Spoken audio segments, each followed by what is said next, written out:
네, 지금 이 시간부터는 김관우 개명대 교수도 함께합니다. 어서 오세요. 예, 다시 한번 짚어보면 오늘 400명에 가까운 신규 확진자가 나왔습니다. 그러면서 정치권에서도 코로나 문제로 여야 공방이 이어지고 있습니다. 이제는 그 여야 공방을 넘어서 법원으로까지 화살이 가고 있습니다. 어떤 내용인지 한번 보고 가겠습니다. 어제 박형순 방지법 제출했습니다. 국민들을 그들을 판세라고 부릅니다. 국민 안정이 우선 아닌가요? 그런 사람들이 판사봉을 잡고 또다시 국정을 농단하고 있습니다. 국민 안전 위해 판사의 권한을 제한하겠습니다. 국민 안정을 위해 판사의 판결권 권한을 제한하겠다 이런 식으로 얘기를 하는 것 같은데 좀 생소합니다. 박형순 방지법 뭐라는 거죠? 이게 무슨 내용입니까? 그러니까 이제 이 감염병이 있었을 경우에는 이 집회를 그 법원이 허용을 판단을 통해서 하고 있었는데 특히 이제 지난주 광화문 집회의 경우에는 이 박형순 판사가 집회를 허용해줬기 때문에 집회가 열렸다. 이제 이런 그 논리에서 앞으로는 감염병이 있었을 경우에는 이 집회를 허용하지 않도록 하는 그것을 막도록 하는 법을 발의를 했다라고 지금 얘기를 하고 있습니다. 물론 이 법을 통해서 여러 가지 이 집회를 좀 제한할 수는 있다고 봅니다만 지금 저렇게 특정한 그 판사의 실명을 거론하고 그리고 그 법을 만드는 것이 과연 능사인가? 그것이 감염병을 예방하고 막는 데 효과적인가? 이것에 대해서는 상당히 좀 이견이 있는 것도 사실입니다. 네, 이 법에 대해서 사실 우려의 목소리도 나오고 있거든요, 교수님. 예. 지금 진중권 전 교수가 SNS에 글을 올려서 이런 어떤 법률적 판단이 정치적 판단에 휘둘리는 게 좀 걱정된다는 입장도 밝혔던데요. 그러니까 법률과 정치가 다 무엇을 위해 있는 건가요? 삶에 우리 시민의 삶을 개선시키고 보호하는 데 있는 거기 때문에 최종적인 가장 최우선의 기준은 우리의 국민의 건강이다라고 한다면 저는 이제 박형순 방지법이라는 단어 자체는 좀 부적절하다고 생각하지만 그 내용에는 동의를 해요. 왜냐면 이게 과학이거든요. 그러니까 이렇게 실질적으로 이렇게 감염법상의 어떤 교통차단 집회에 내에서는 사실상 원칙적으로 이런 집회 시위를 금지시키고 이게 이제 법 내용의 골자거든요. 추가적으로 또 뭐가 있냐면 재판장이 이것을 이제 허가할 경우에는 반드시 방역 당국의 장과 협의를 해라. 질병관리기구와 국의 그 의견을 무조건 의무적으로 받아야 된다. 받아라. 네. 왜 이런 얘기가 나왔냐면 만약에 요번에 박형순 판사가 이 부분 허가 전에 만약에 정은경 본부장하고 얘기를 하고 질의를 했다면 저는 정은경 본부장이 분명히 반대를 했을 가능성이 매우 높거든요. 왜냐하면 거리두기 이런 것을 굉장히 강조했기 때문에 그런 차원에서 본다면 이렇게 과학적인 분야에서는 판사도 좀 미진할 수가 있거든요. 따라서 해당 어떤 관계 당국자의 어떤 의견을 듣는 그런 부분은 반드시 필요하겠다라고 생각을 합니다. 박형순 부장판사의 이름을 건 법안은 좀 어떻게 약간 과도하다라는 의견도 있었고요. 네. 보면은. 그러니까 이제 잘못하면 이게 이제 입법 만능주의로 갈 수가 있는 겁니다. 그러니까 그 집회를 허용한 판사의 이름을 따서 그 재난 지역의 경우에는 집회를 금지하도록 하는 법을 만들고 만약에 다른 문제가 불거지면 그 다른 문제의 원인을 제공한 사람의 법을 또 만들겠다는 그러니까 입법으로 모든 것을 해결하겠다라는 좀 입법 만능주의에서 비롯된 측면이 있기 때문에 지금은 감염법 예방을 하기 위해서는 집회 시위를 일시적으로 금지할 필요가 있다. 이런 거에 대한 국민적 여론이 있는 거 아닙니까? 그래서 앞으로 그 감염병이라는 특수한 재난 상황에서는 집회와 그 시위를 일정 정도 제한할 수 있다. 이렇게 좀 애둘러서 일반적으로 포괄적으로 법을 만들었으면 얼마나 좋았을까. 그런데 딱 꼬집어서 그 이번 광화문 집회를 허가한 재판장 이름을 법을 만든다는 것은 뭔가 이제 잘못하면 특정한 사람의 어떤 좀 마녀 사냥식으로 그리 좀 몰아가고 있는 거 아니냐 이런 그 논란이 좀 휩싸일 수가 있는 겁니다. 예를 들어서 만약에 박형순 판사가 집회를 금지했다고 칩시다. 그러면 지난주 17일 임시 공휴일로 만들고 그다음에 영화 보라고 영화 쿠폰 제공하고 숙박하라고 숙박 쿠폰 제공하고 그다음에 외식하라고 외식 쿠폰 제공한 그 정부 당국자들은 어떻게 책임질 겁니까?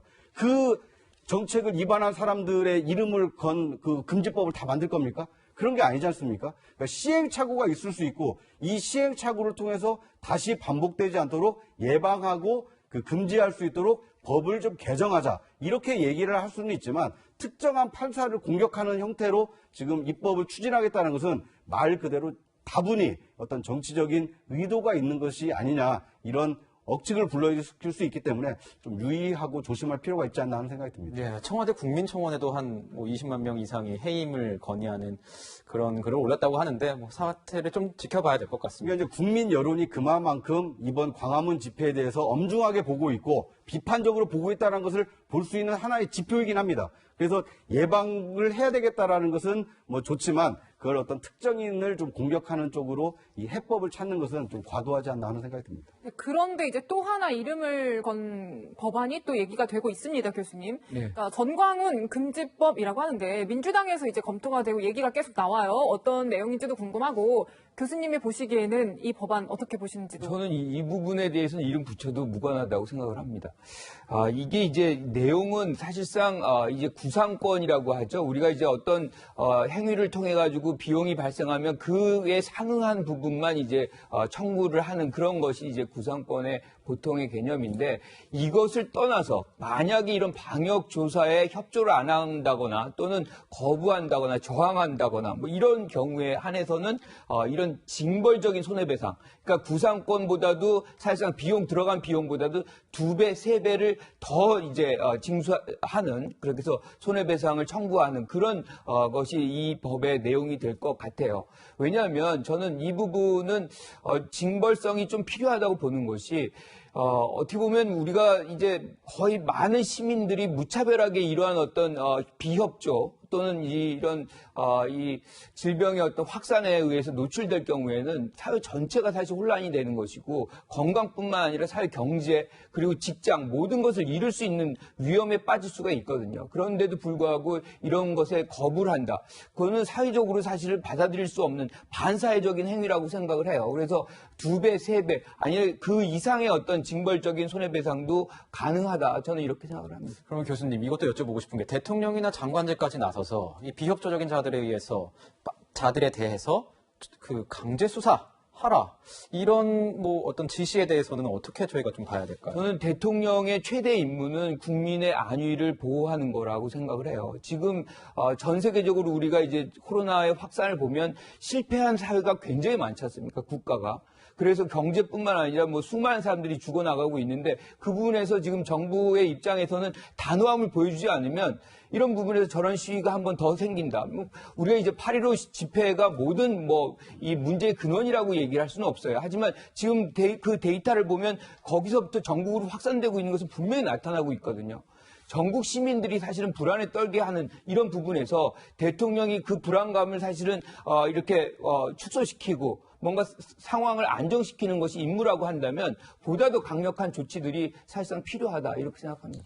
그러니까 반사회적 방역 행위에 대한 처벌을 강화하는 것은 저도 동의합니다. 그리고 전광훈 목사가 이 집회를 주도해서 이 지금 방역에 좀 구멍이 뚫리게 한 것도 물론 문제가 있고 처벌이 따라야 된다고 생각을 합니다. 그런데 지금 일부 국민들의 경우에는 같은 날 다른 그 기관이 주최한 집회도 있지 않았느냐. 네. 혹시 거기에서는 이 방역에 좀 허점이 있었던 거 아니냐. 그러니까 형평의 문제를 제기하는 측면도 있습니다. 그렇기 때문에 공권력의 경우에는 특정한 어떤 사람뿐만 아니라 국민 누구에게나 고르게 이 공권력의 행사가 된다. 그리고 잘못이 있으면 잘잘못에 대해서는 이 친소 관계를 떠나서 이 책임을 진다. 이런 모습을 좀 이 정부가 보여주면 어떨까 하는 생각이 듭니다.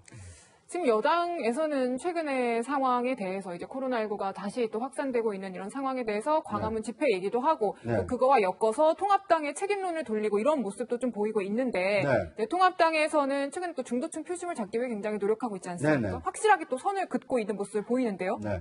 그러니까 통합당이 처음에 선을 확실하게 그었어야 되는데 좀 우물쭈물하다가 이렇게 공격에 빌미를 준 측면이 있습니다. 왜냐하면 광화문 집회에 참석한 주요 인사 중에 이 전직 통합당 의원이 상당수 있고 현역 의원도 일부 몇 사람이 참여를 한 것으로 나타났기 때문에 전광훈 목사가 주도를 했다고는 하지만 거기에 그 통합당이 간접적으로 지원한 거 아니냐. 그리고 지방에 있는 당원들이 차량을 대절해서 올라온 거 아니냐. 이런 그 의구심을 사고 있었거든요. 그것에 대해서 만약에 김종인 대표가 이거 잘못됐다. 그렇게 한 사람에 대해서는 당원권 정지라든지 뭔가 처벌을 강화하겠다. 이렇게 분명하게 선을 그었다라면 이 정치적 오해를 좀 피할 수 있었을 텐데 그 왜 우리 당 책임이냐? 그건 전광훈 책임이지.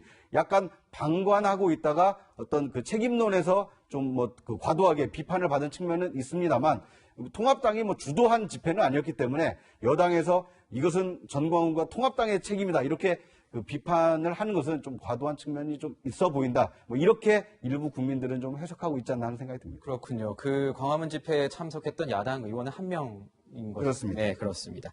코로나19 확산세가 한창인 상황에서 김종인 위원장이 정은경 본부장을 만난 것을 두고 여야에서는 또 설왕설래 말이 많습니다. 민주당에서는 대통령도 안 가는데 왜 야당 대표가 가서 방해를 하느냐 이렇게 얘기를 하고 야당에서는 이 야당 대표에 대한 인격 모독이다 이렇게 얘기를 하는데 간 거 잘못된 겁니까? 저는 잘못됐다고 생각합니다. 시기적으로 매우 적절하지 않았다. 왜냐하면 지금이 굉장히 엄중하고 위기 상황입니다.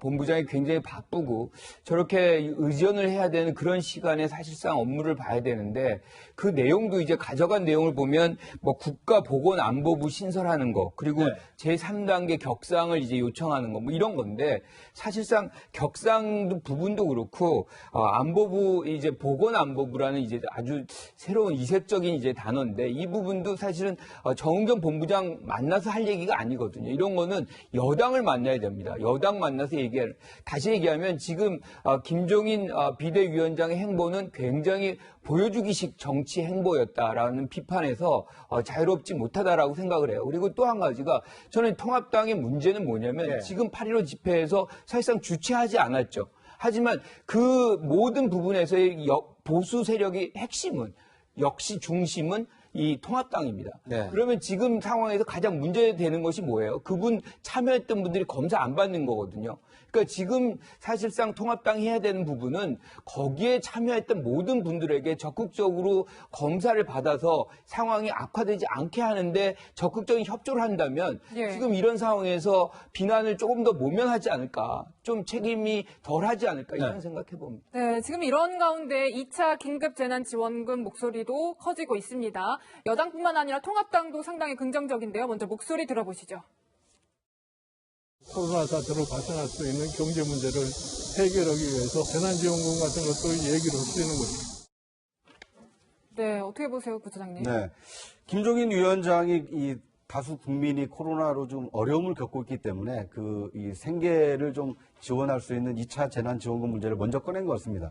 그러니까 찬반 여론은 있을 수 있지만 그만큼 고통받고 있는 국민들에게 미래통합당이 뭔가 좀 도움이 되겠다 이런 의지를 예. 피력한 것 같고요.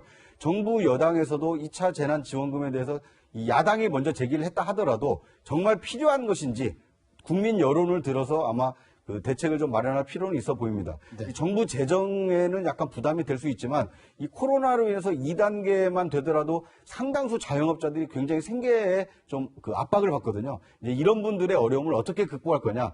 그러니까 경제 활동을 하게 허용할 것이냐, 아니면 그 사회적 거리두기를 강화하는 대신 재난지원금을 통해서 일정 기간을 좀 버틸 수 있는 어떤 지원을 할 것이냐, 이런 정책적 판단의 그 문제이기 때문에 정부 여당에서도 야당의 이런 제안을 좀 적극적으로 수용하고 적극 검토할 필요가 있지 않나 하는 생각이 듭니다. 예, 보면은 이 지급 범위가 다시 쟁점으로 될 것으로 보입니다. 2차 재난지원금 어디에 얼마만큼을 줄 것이냐, 이런 얘기가 나올 것 같고, 오늘 정부 여당에서도 아마 당정청 회의가 열려서 아마 이 대화에 대해서 논의를 할 것 같은데 네. 저희 뉴스에서 전해드릴 수 있으면 전해드릴 수 있도록 취재해서 있도록 하겠습니다. 그리고 보면은 이 방금 말씀하실 때 재원 문제 말씀해 주셨는데 네. 시대전환의 조정훈 의원 같은 경우에는 공무원 임금을 삭감해서 2차 재원을 마련하자 이렇게 얘기를 했어요. 그러니까 제 주변에 있는 공무원들도 아니 왜 맨날 공무원들 임금만 가지고 이러냐, 그러면 나중에 경기 좋아지면 소상공인들한테 다시 돈 돌려받을 거냐, 이런 얘기까지 나오는 거 보면 공무원 노조도 반발이 심각한 것 같은데요. 네. 그러니까 이제 물론 아이디어 차원에서 얘기는 할 수 있습니다만 지금 방역 최일선에서 가장 애쓰고 있는 분들 중에 하나가 의료진과 이 공직자들입니다. 그러니까 이분들은 이 쉬는 날도 좀 반납하고 그 방역을 위해서 일을 하는 분들이거든요. 그럼에도 불구하고 코로나 상황에서도 수입이 일정하지 않느냐, 나라 세금으로 매달 꼬박꼬박 월급 받지 않느냐, 그러니까 장사가 안 돼서 어려움을 겪는 사람을 돕기 위해서 공무원 월급을 깎자. 그러니까 아이디어 차원에서는 해볼 수 있는 얘기인지 모르겠습니다만 책임 있는 입법권을 가지고 있는 국회의원이 하기에는 굉장히 부적절한 발언이라고 봅니다. 왜냐하면 다른 재원 마련 방안을 충분히 검토한 이후에 정 방법이 없을 때 공무원들의 어떤 협조를 얻어서 이렇게 해보는 건 어떻겠습니까라고 제안은 할 수 있지만 그걸 왜 남의 월급을 강제로 깎겠다라는 얘기를 이렇게 자기가 선심 쓰듯이 얘기하는 것은 굉장히 좀 자기중심적이고 이 상대에 대한 배려가 없는 제안이 아닌가 하는 생각이 듭니다. 네, 마지막으로 이제 의료계 파업 문제 좀 빠르게 짚어보겠습니다, 교수님. 이슈가 계속 심화되고 있는데 여야 온도차가 좀 있어요. 정부 여당은 지금 자제를 촉구하고 있지만은 또 통합당에서는 정부의 책임도 얘기하고 그렇습니다. 어떻게 보세요? 의대 학생들의 숫자가 늘어나면 이제 그만큼 이제 자리의 일자리가 이제 위협받을 수 있는 부분은 충분히 인정을 합니다. 그렇지만 우리가 지금 코로나19의 상황에서 볼 수 있듯이 상당한 지역과 이런 부분에서 지금 의료 서비스가 안 되는 영역이 굉장히 많거든요. 그런 부분에서의 어떤 인력 충원의 필요성은 사회적인 공감대가 이미 있다고 생각을 해요. 그래서 이 부분은 지금의 상황에서는 파업은 불가피하지 않다. 그러니까 하지 말아야 되는 상황이다라고 생각을 합니다. 지금 굉장히 어려운 상황인데 여기다 파업까지 한다 그러면 국민들의 불안감이 더 커질 수밖에 없다. 그래서 좀 자제를 했으면 좋겠다는 게 제 생각입니다. 근데 저는 이제 박형순 금지법이 좀 부당하듯이 지금 의료계의 파업이 부당하다라고 얘기하는 것보다는 의료계가 파업을 할 수밖에 없게 원인을 제공한 왜 지금 코로나 전국에서 의대 정원 문제를 꺼내야 됩니까? 6개월 뒤에 또는 코로나를 극복한 이후에 해도 충분한 문제 아닙니까? 네. 그러니까 정부 당국에서도 지금 과연 이게 시급한 정책인지 좀 재검토가 필요한 상황 아닌가? 그리고 의료계에게만 그 양보를 요구하는 것은 좀 너무 일방적이지 않나 하는 생각이 듭니다. 네, 이제 지금까지 의료계 파업 문제와 이제 코로나19로 인한 정치권의 책임 공방 소식까지 짚어봤습니다. 김 교수님과는 여기서 인사드리겠습니다. 감사합니다.